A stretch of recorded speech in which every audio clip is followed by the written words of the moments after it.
Assalamualaikum warahmatullahi wabarakatuh. Halo mahasiswa. Halo masyarakat Indonesia, saya Satria Tegar Pamungkas. Dan saya Umiyah Asada. Kembali lagi di Semangka Podcast. Kali ini, Mbak Asa, Ya. kita kedatangan tamu spesial nih. Dari mana nih, Mas? Dari mahasiswa UIN Salatiga. Oh, mahasiswa. Nah, kita main tebak-tebakan dulu nih. Kira-kira kita akan membahas topik apa nih? Kalau dilihat dari narasumber kita kali ini mahasiswa, otomatis kita akan membahas ranah mahasiswa yang lagi viral nih, Nah, Mas. yang lagi viral apa enggak?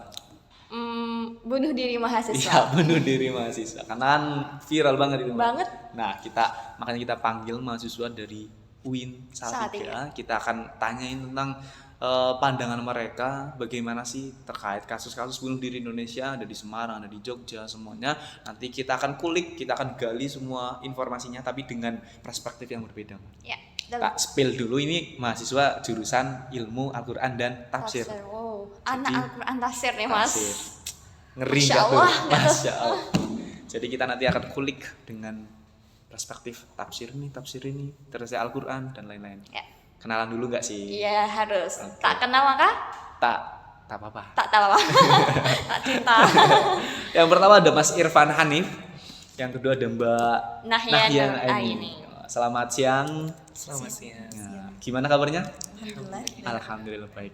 Adem sekarang. Aduh banget. Masya Allah. Tafsir Al-Qur'an dan Iya. tafsir. Oke. Langsung saja ya, Mbak. Menelisik fenomena yang lagi viral tahun-tahun ini, akhir tahun ini, tentang bunuh diri yang terjadi di kalangan mahasiswa, baik itu dari Jogja, Semarang, Jakarta, banyak sekali, Mbak. Kira-kira dari pandangan masnya, mbaknya, apa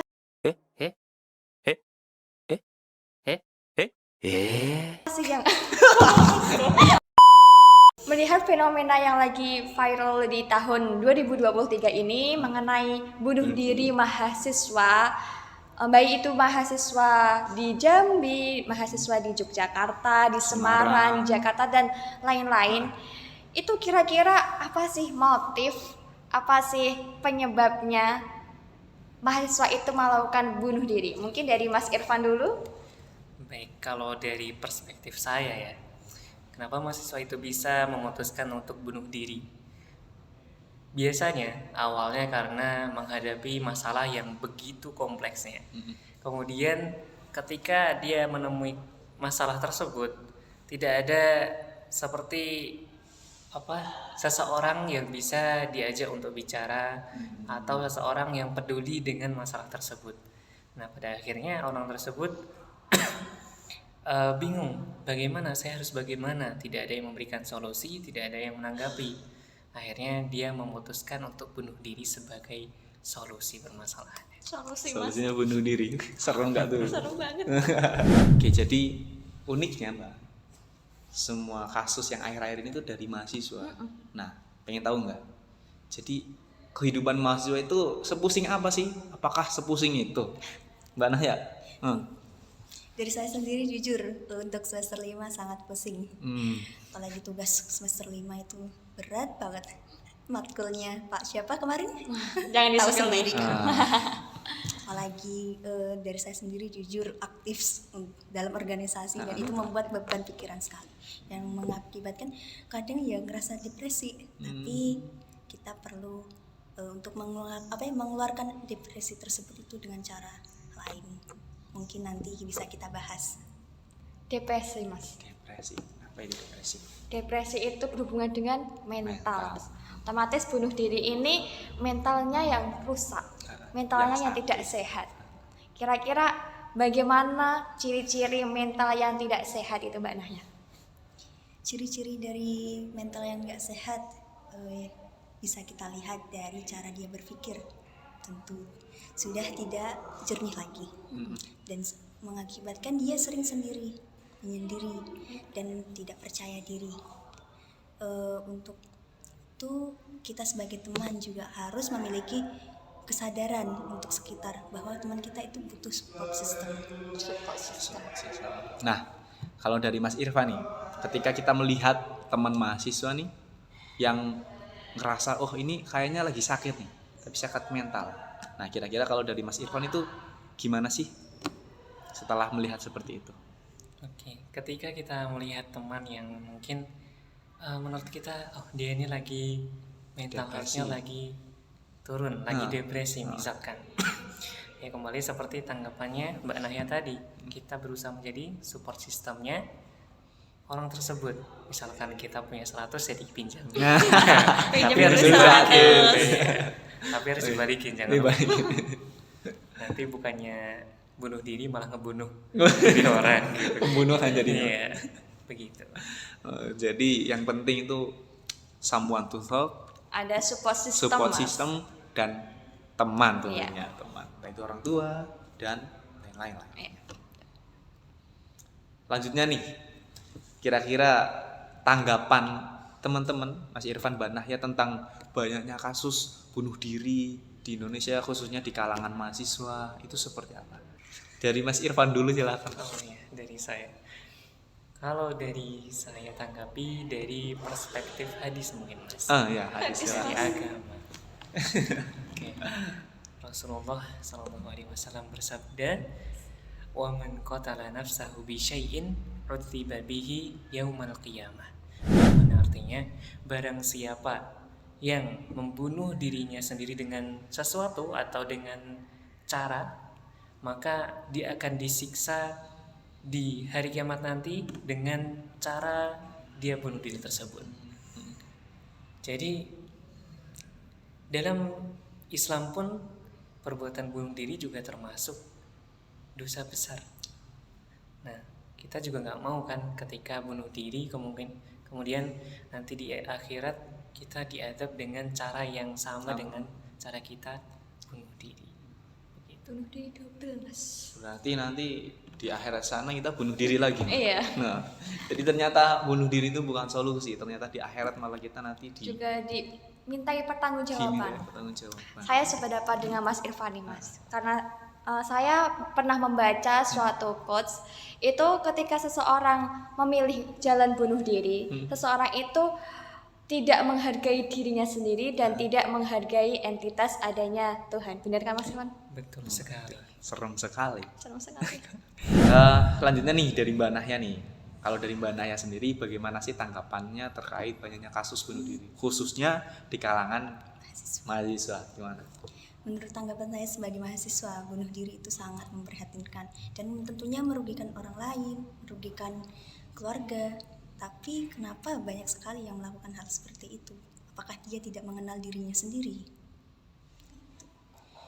Sangat Sangat memprihatinkan. Jangan coba-coba. Mas Satya mau Dicoba coba? juga gak apa-apa. Janganlah. Dicoba-coba. Mungkin Mbak Nahya mau Oh, coba-coba. coba. Jadi sangat memprihatinkan bunuh diri itu. Apalagi kita sebagai teman, teman kita bunuh diri, kita itu berarti gagal menjadi sebuah teman. Kecewa banget ini, Mas. Kecewa. Lanjut nih Mas, kira-kira terkait kasus bunuh diri, solusi apa yang sekiranya dapat menjadi pencegah atau preventif kasus bunuh diri ini? Mungkin dari Mas Irfan dulu. Baik, mungkin dari saya mengambil dari beberapa ayat Al-Quran. Insyaallah. Mungkin jadi solusi yang relevan untuk kita menghindari bunuh diri tersebut. Oke, yang pertama dari surat Al-Baqarah, وَلَنَبْلُوَنَّكُمْ بِشَيْءٍ مِنَ الْخَوْفِ وَالْجُوعِ وَنَقْصٍ مِنَ الْأَمْوَالِ وَالْأَنْفُسِ وَالثَّمَرَاتِ, yang artinya, dan akan kami uji kalian dengan rasa takut, rasa lapar, kemudian kekurangan harta dan jiwa, kemudian kekurangan buah-buahan. Nah, setelahnya ada ayat wabasyiris sabirin, dan berikanlah kabar bahagia bagi orang-orang yang bersabar. Nah, dari situ saya simpulkan bahwa ketika kita diuji, maka seharusnya kita mencoba untuk bersabar. Karena ketika kita bersabar, maka akan ada kabar gembira untuk kita sebagai orang yang sabar. Kemudian yang kedua, yaitu mengembalikan niat, seperti yang Allah firmankan di surat Ad-Dariyat, wa ma khalaqtul jinna wal insa illa liya'budun, dan tidaklah kami ciptakan jin dan manusia hanya untuk beribadah. Jadi kita ini diciptakan ke dunia tidak lain dan tidak bukan ya hanya untuk beribadah. Maka ketika kita memikirkan itu dunia, full dunia, ya jangan salahkan Allah atau jangan salahkan siapa. Ketika kita fokus pada dunia, maka diri kita akan jauh dari akhirat. Nah, dari situ timbulnya pikiran bunuh diri tersebut. Kemudian yang terakhir yaitu adanya ketika kita mempunyai kesulitan, pasti setelahnya ada kemudahan seperti yang difirmankan Allah, inna ma'al usri yusra. Begitu. Nah, tentunya hal-hal tersebut didukung dengan zikir yang selalu kita lakukan. Ala bi dzikrillahi tatma'innul qulub. Saya hafal, Mas. Hafal Mbak? Hafal. Ayat berapa nih Mbak? Jadi ternyata di Al-Quran sendiri sudah ada solusi-solusinya, Mbak. Secara Al-Quran, segi hadis itu sudah ada. Sungguh menarik ya. Nah, selanjutnya tentang ini Mbak Nahya nih. Gimana sih kalau dari Mbak Nahya solusi untuk banyaknya kasus bunuh diri di Indonesia? Dari perspektif saya sendiri, untuk mengatasi solusi menghindari dari bunuh diri, tentu kita perlu memilih lingkungan yang baik, yang vibesnya positif, sehingga mampu mengembangkan pikiran kita untuk selalu berprasangka baik terhadap lingkungan sekitar. Jadi kuncinya apa? Lingkungan. Jadi Mbak Asa terserah nih, teman-teman yang di rumah dimanapun juga terserah mau ngambil dari perspektif Quran kah, atau mau dari perspektif mahasiswanya sendirilah. Nah, itu banyak solusinya sebenarnya.